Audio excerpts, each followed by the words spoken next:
Welcome to Diamond Delight Edibles. Thank you for joining me. My name is Liz, and today we are going to be making chewy buttery caramels.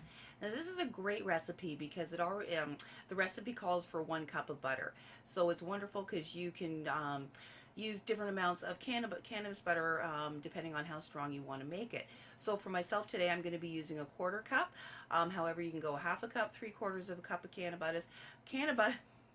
bleh, Cannabutter, and then you just use regular butter to make up the difference. So as I said, today I'm going to be doing a 1/4 cup of Cannabutter. We'll do 3/4 of a cup of regular butter. And it's a really simple recipe, and I'm looking forward to showing it to you. As well as I'm going to show you how you can make turtles. So you can just have the caramel pieces, or you can turn it around, you can make some turtles for yourself or for the holiday season. Alright, so we're just going to get started, and thanks for joining. So some of the tools you're going to need is a medium heavy saucepan, and what it means by a heavy is it's got the heavy bottom. This allows for even heat distribution to make sure that your candy cooks properly and evenly. A rubber spatula or wooden spoon, and a tray. What I did is I just made a tray from a wooden frame and lined it with parchment paper. Obviously you can use any kind of baking tray, line it with parchment paper. A little trick that I do is to make sure to get it to fit in properly is I make a little slit into the corners, and that way they can they're able to tuck in nicely. You just tuck the corners in, and that way it sits nice and flat. And you'll also need a candy thermometer. And so I'm going to get into the ingredients, and we're going to start cooking. So you're going to need 1/2 cup of brown sugar packed, 1/2 cup of white sugar. Now I've used, like I said, a 1/4 cup of my Cannabutter and 3/4 of a cup of regular butter.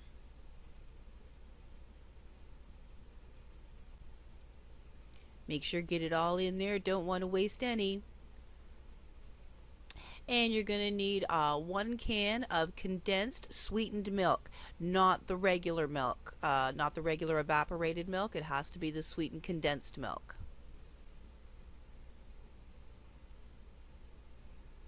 You plop that in there.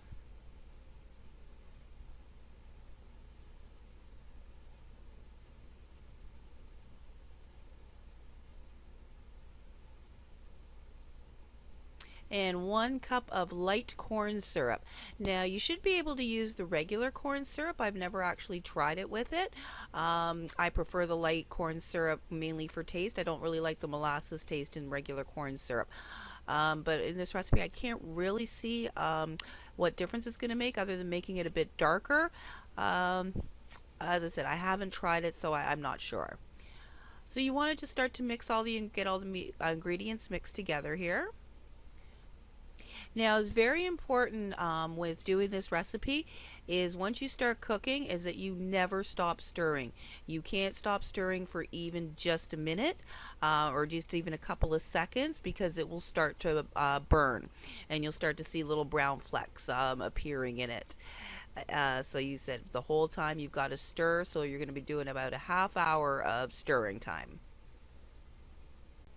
You're going to turn your heat on to a medium or medium low, and you're going to continue stirring until the bitter end. So we're going to be cooking this to 234 to 240. So 234 is going to give you a nice chewy but a very softer caramel. The 240 is going to give you that chewy but really stiffer caramel. So depending on what texture that you particularly like is the temperature you're going to go to. I'm going to be cooking it to 237 because I want it a little bit firmer than that really soft, but I don't want that really firm, almost break your teeth firm caramel. So 237 is what I'm going to be cooking it to, and you're just going to continue to stir, clean off the sides of your pot, and yeah, enjoy. Put some tunes on and dance away. So continue stirring until everything is nice and melted and there's no more lumps and everything is nice and smooth. And at that point, you can add your candy thermometer.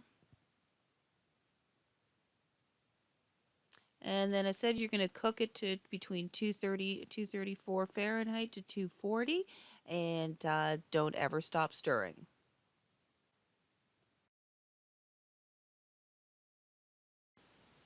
So we've been cooking now for about 10, 12 minutes, and you're going to see these candy, the caramel is starting to darken up, getting more caramel looking, and it's also getting thicker. You may not be able to see it, but trust me by my arm, it is getting a lot thicker. And we're almost at temperature, and so as I said, continue stirring until you get to your desired temperature. All right, so we're just coming up onto the 234. So at this point, if you want that softer, chewy caramel, you would pull it at this point. Submerge the bottom of the pot in cold water. That's what I've got sitting beside me there. And to stop the cooking process right away. Otherwise, the heat will continue to rise for another a minute or two, making it a little bit firmer than maybe what you'd like. So if you want to stop the cooking process right away, submerge the bottom of the pot in some cold water. All right, so my temperature now is 237. I am going to pull out the candy thermometer and submerge the bottom of the pot into cold water beside me to stop the cooking process.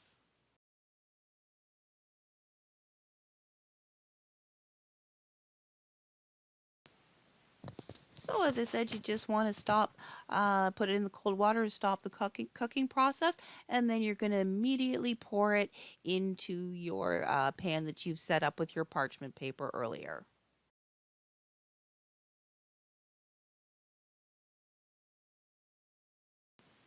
All right, so for this, I'm pouring half of my mixture into my pan there so that I can make caramel pieces.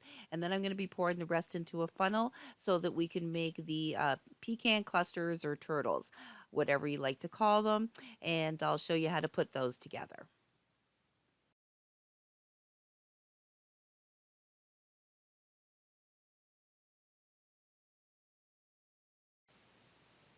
Now we're going to put our turtle together. So just get a whole pecan, break it in half, and that's going to be the main body part. Then you take the other half, break the piece in half, and that's going to be the front legs. And then get another half, break it in half, and that's going to be the back legs. And then you're just going to take your caramel with the funnel, and you're going to plop some caramel right on top in the middle. And you're going to do that for all of them. Or if you don't want to make the little turtle shape, which I wouldn't really bother with because by the time you get the caramel and the chocolate, you don't really see that it's a turtle. So you can just make some pecan clusters and top it off with caramel. And then we are going to coat them up with chocolate once the caramel sets. So it's going to take about 20 minutes, half hour for the caramel to firm up enough so that we can coat them with the chocolate. So at about the 10-minute mark, while they're still warm, what I like to do is to form them into more of a ball because they flatten out when they're warm and you poured the caramel.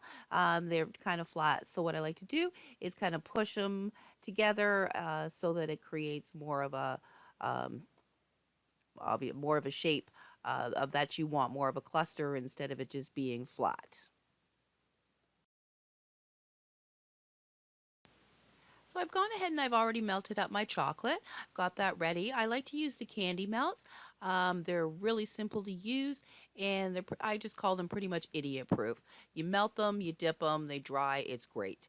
So you just take your cluster and you dip it into your chocolate, and use a fork to be able to get off the excess chocolate. So you just want to tap it to remove any of the excess chocolate. And then you're going to place it onto the wire rack and let it dry.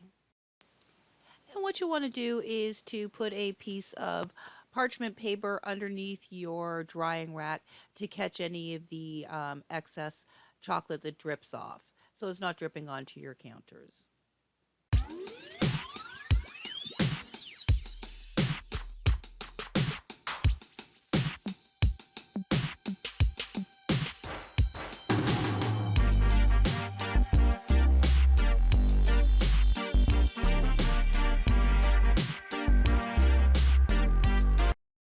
I've taken my turtles out of the refrigerator after 20 minutes. If they're a little bit stuck to the tray, don't worry. Just use a flat knife there to pry them off. Or if you just let them warm up a little bit, they'll come right off. And there you've got it, pecan clusters or turtles. Your friends and family are sure to love these for the holidays. They make a great gift idea. So our caramel now is completely cooled. It's about 2 hours, and we're just going to remove it from the parchment paper. So just take it out of the pan and remove all your parchment paper from it. Comes away really easily.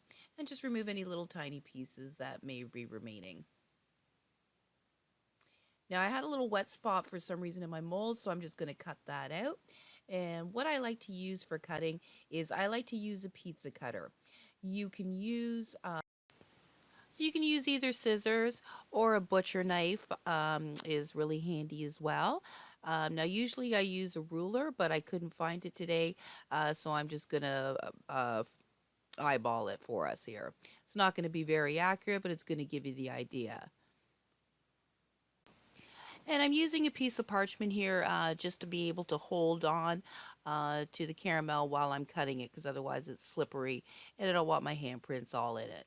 So you just press down and firmly roll the blade through.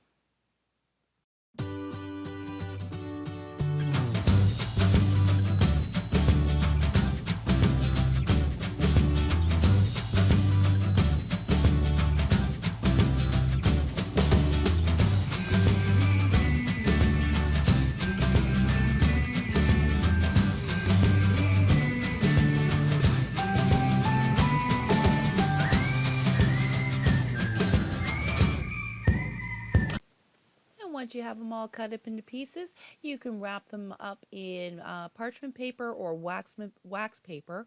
I prefer wax paper. I don't have any today, so I'm using parchment paper. As you can see, it's not the easiest to work with, but the caramel is not going to stick to it. So I kind of wrap it like a little present, just tuck the ends in. If you want, you could tack a little piece of tape on. But as I said, if you use wax paper, it's great. It just wraps up really nicely.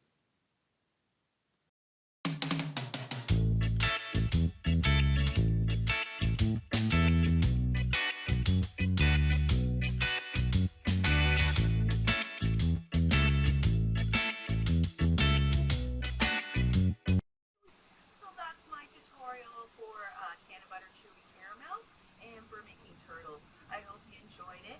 If you're new to my video, I really hope you subscribe. I'd love to hear your feedback if you do try out the recipe. If you have any questions at all, don't ever hesitate to put them in the comments. I'll always get back to you.